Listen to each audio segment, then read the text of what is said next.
Hello dear students, स्वागत है आपका आपके अपने ही यूट्यूब चैनल पर। आज हम बात करने वाले हैं क्लास 9 की worksheet number 66 for the subject science. आज का हमारा टॉपिक है वर्क एंड एनर्जी और बेसिकली एनर्जी को डील करेंगे। वर्क के बारे में हमने जाना है कि अगर फोर्स अप्लाई किया जाए और some displacement occurs in a body, किसी बॉडी में मूवमेंट हो जाए, डिस्प्लेसमेंट हो जाए, after applying force to it, then we call it work has been done। हम कहते हैं कि कार्य हुआ, काम हुआ। ठीक है बेटा, तो आज हम बात करेंगे एनर्जी की। अब एनर्जी क्या है और ये कहाँ से आती है। तो जिस तरह से आपका भी क्वेश्चन होगा कि एनर्जी है क्या और आती कहाँ से, इसी तरह से जिज्ञासा दीदी से ज्ञान भी पूछता है कि एनर्जी क्या है और कहाँ से आती है। तो देखिए, पढ़ते हैं एनर्जी क्या है। According to the worksheet, we know that the sun is the biggest natural source of energy to us। है ना बेटा, हर किसी को एनर्जी सन से मिल रही है। हम किसी भी एनर्जी की बात करें, वो एनर्जी ले दे के सन से ही आ रही है। ठीक है, हम बात करते हैं कि हम खाना खाते हैं और उस खाने से, उस फूड से हमको एनर्जी मिलती है। लेकिन ये जो फूड है, ये फूड आया कहाँ से? ये जो एनर्जी है, फूड एनर्जी, ये कहाँ से आई? ये प्लांट से आई, है ना। या तो प्लांट से आई होगी या एनिमल से आई होगी, जिसको भी हमने एज अ फूड सोर्स अपना लिया होगा। अगर एनिमल से आई, अगर किसी एनिमल से एग बना मान लेते हैं, तो एग कहाँ से आया? एग एनिमल से आया। लेकिन एनिमल को फूड एनर्जी कहाँ से मिली थी? तो एनिमल को भी तो प्लांट से ही मिली थी। तो सबको फूड अल्टीमेटली प्लांट से ही मिल रहा है। तो बात आ जाती है कि प्लांट अपना फूड प्रिपेयर करने में कैसी एनर्जी या कौन सी एनर्जी को यूटिलाइज करते हैं। तो प्लांट्स, आपको पता ही है, प्लांट्स अपना फूड प्रिपेयर करने के लिए सन की एनर्जी यानी कि सनलाइट का इस्तेमाल करते हैं, लाइट एनर्जी का इस्तेमाल करते हैं। तो लाइट एनर्जी इस्तेमाल होती है और लाइट एनर्जी इस्तेमाल होती है, वो एनर्जी केमिकल एनर्जी में कन्वर्ट हो जाती है प्लांट के अंदर। जो केमिकल्स बनते हैं, ग्लूकोज बनता है, तो ग्लूकोज के फॉर्मेशन में जो बॉन्ड बनते हैं, तो उन बॉन्ड के फॉर्म में एनर्जी स्टोर हो जाती है। और यही प्लांट या एनिमल के थ्रू, जिसको भी हमने एज अ फूड ऑब्टेन करते हैं, जिसको भी हम फूड की तरह लेते हैं, तो वो जो सोर्स है हमारा फूड का, वो हमारी बॉडी में एनर्जी सप्लाई कर रहा है। तो अल्टीमेटली ये सारी एनर्जी आ कहाँ से रही है? हम देख रहे हैं हमारी थाली है, जो हमारी प्लेट है खाने की, हमारी थाली में फूड आया प्लांट से, है ना। यानी कि हमको एनर्जी मिल रही है प्लांट से। लेकिन प्लांट खाना नहीं बना पाता अगर उसको सनलाइट यानी कि लाइट एनर्जी नहीं अवेलेबल होती। यानी कि प्लांट को एनर्जी मिली सन से। तो अल्टीमेटली सारी एनर्जी सन से ही आ रही है। Sun is the ultimate source of energy. समझ आया बेटा? Sun is the ultimate source of energy. जैसी भी एनर्जी है, ले दे के उसके पीछे का कारण सन ही होता है। चलिए आगे बात करते हैं।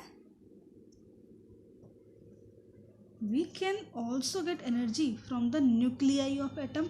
जो एटम्स के न्यूक्लियाई हैं, उनसे हमको एनर्जी मिलती है, जिसको हम एटम बॉम्ब बुलाते हैं। जब एटम बॉम्ब अगर ब्लास्ट हो जाए, फट जाए, तो जो एनर्जी रिलीज होती है वो कहलाएगी एटॉमिक एनर्जी। यानी कि न्यूक्लियाई में भी एनर्जी स्टोर होती है। The interior of earth and the tides में भी एनर्जी है।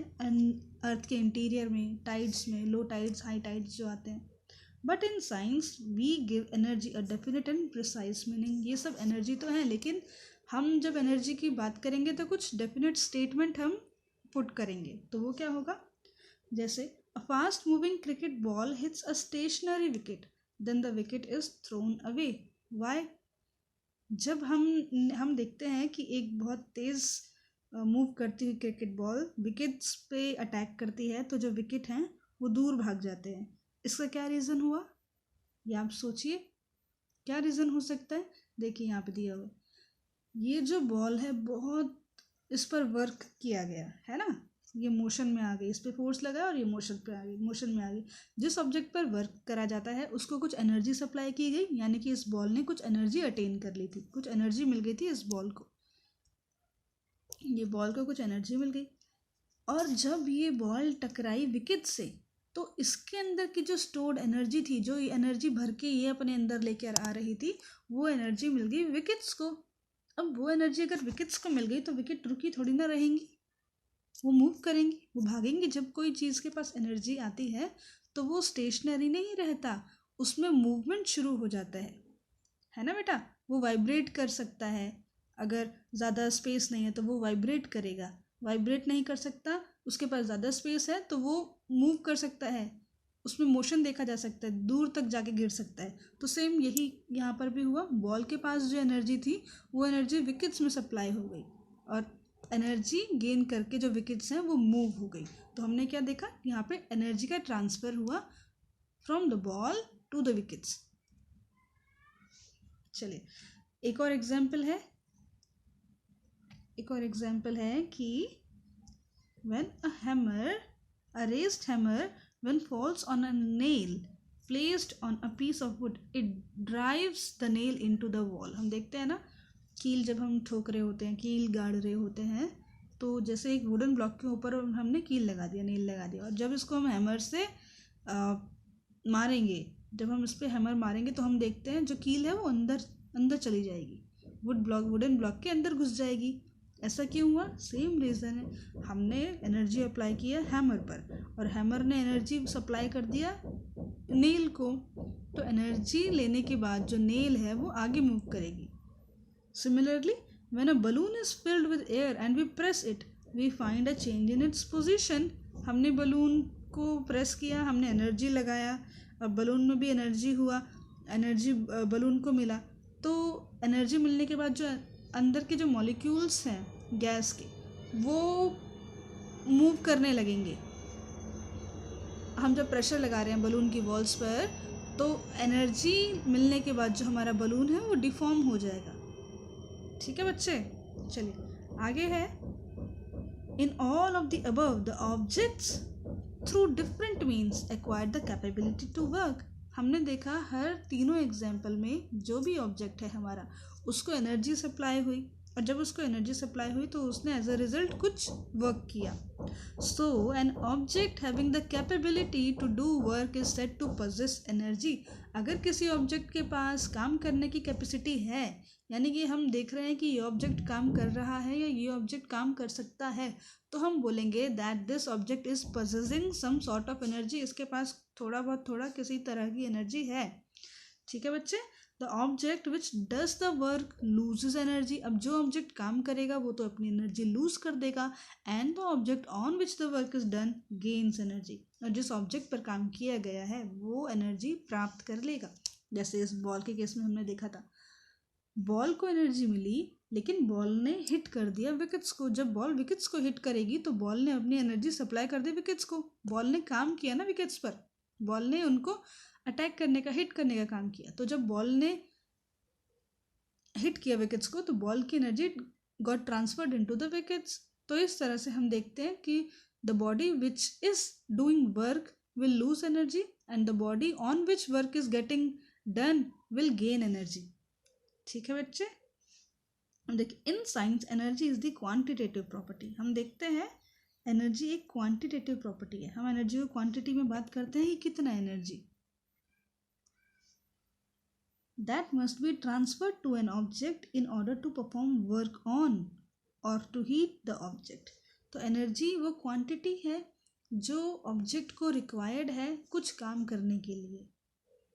एनर्जी इज डिफाइंड, सो हम कह सकते हैं energy is the ability of an object to do work. किसी ऑब्जेक्ट की एबिलिटी काम करने के लिए, वर्क करने के लिए, वर्क को परफॉर्म करने के लिए किसी ऑब्जेक्ट के पास जो एबिलिटी है, दैट इज द एनर्जी, वही एनर्जी है। आगे बढ़ते हैं। Any object that possess energy can do work. हम जानते हैं कि अगर किसी ऑब्जेक्ट के पास एनर्जी है तो वो काम कर सकता है, या अगर काम कर रहा है तो उसके पास एनर्जी रही होगी। ये दोनों वाइस वर्सा में काम करते हैं। The energy possessed by an object is measured in terms of its capacity of doing work।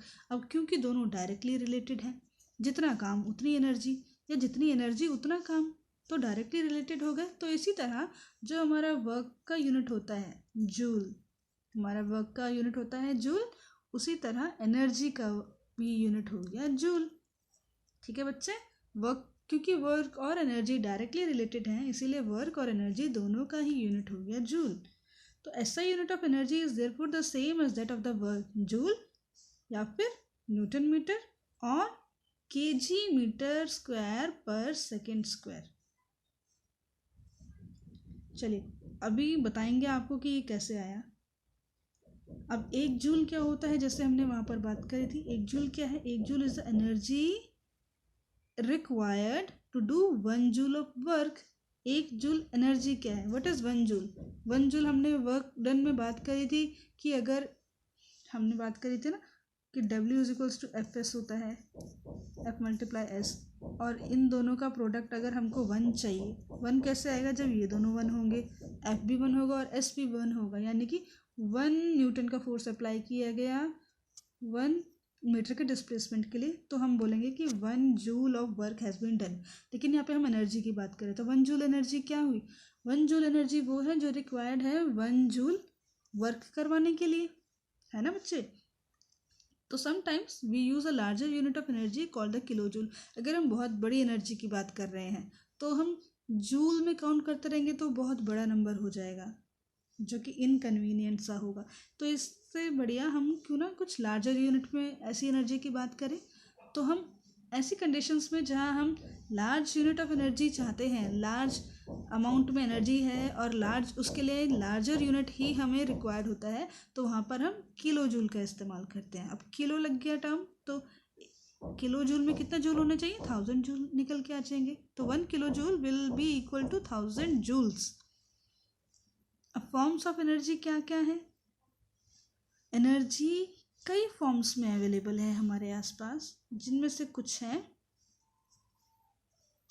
कुछ हैं सोलर एनर्जी जो सनलाइट से हमको अवेलेबल होती है, लाइट एनर्जी जो किसी भी लाइट से मिलता है, हीट एनर्जी जो हीट से मिलता है, केमिकल एनर्जी जो केमिकल्स के बॉन्ड्स में होती है, इलेक्ट्रिकल एनर्जी जो इलेक्ट्रिसिटी से सप्लाई होता है, टाइडल एनर्जी जो हमको ओशन से ऑब्टेन होता है, विंड एनर्जी हम विंड मिल्स ने आप जानते ही होंगे, विंड मिल से हम इसको एक्वायर करते हैं, साउंड एनर्जी, मैकेनिकल एनर्जी। अब कुछ नया टर्म आपको ये देखने को मिला होगा, मैकेनिकल एनर्जी। तो मैकेनिकल एनर्जी क्या है, किसी ऑब्जेक्ट के पास, हम देखते हैं किसी भी ऑब्जेक्ट के पास दो तरह की एनर्जी होती है, एक तो होती है काइनेटिक एनर्जी, दूसरी होती है पोटेंशियल एनर्जी। अब ये दोनों क्या है, काइनेटिक एनर्जी और पोटेंशियल एनर्जी। काइनेटिक जैसा टर्म बता रहा है मोशन है, यानी कि किसी ऑब्जेक्ट के पास उसकी मूवमेंट की वजह से जो एनर्जी है that would be kinetic energy. और किसी पोटेंशियल क्या है, कैपेसिटी।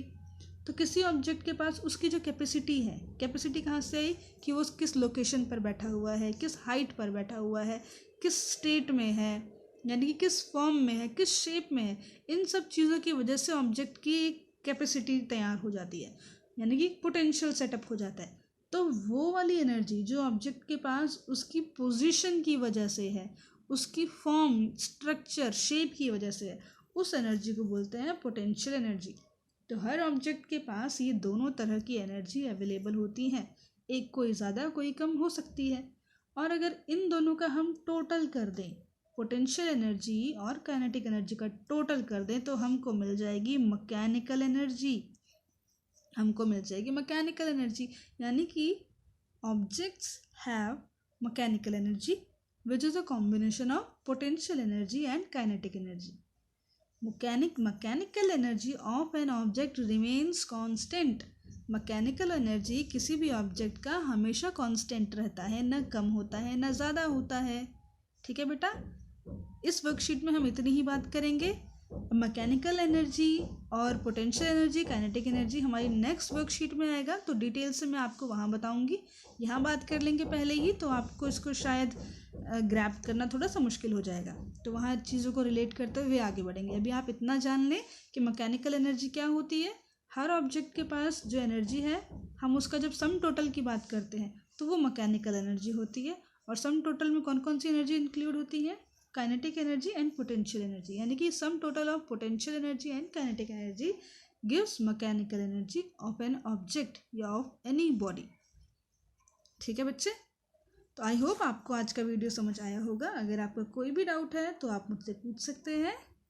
अपने ग्रुप में पूछ सकते हैं या यहीं पे कमेंट सेक्शन में पूछ सकते हैं। हम मिलेंगे नेक्स्ट वीडियो में, तब तक के लिए आप अपना ध्यान रखें। Good bye. ओके, तो बच्चे आप इसको रिवाइज करिए अच्छे से, और कोई डाउट होता है तो आप मुझसे पूछेंगे।